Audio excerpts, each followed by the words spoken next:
রাতের জন্য রান্না করে নিলাম আলু দিয়ে মুরগির মাংস।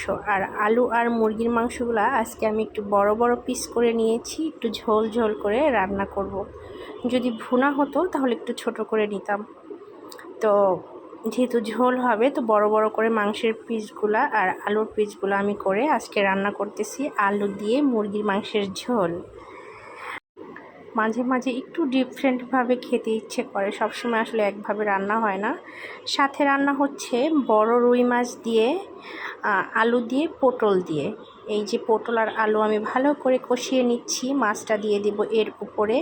আর মাছটা আমি কিন্তু সুন্দর করে ভেজে নিয়েছিলাম। আর আমার সবগুলো রান্না হয়ে গেছে। মুরগির মাংস দিয়ে আলু, তারপরে হলো এখানে আছে মিষ্টি কুমড়া, স্বাদ দিয়ে মিষ্টি কুমড়া রান্না করেছি আজকে, আর বড় রুই মাছ দিয়ে পটল দিয়ে আলু দিয়ে।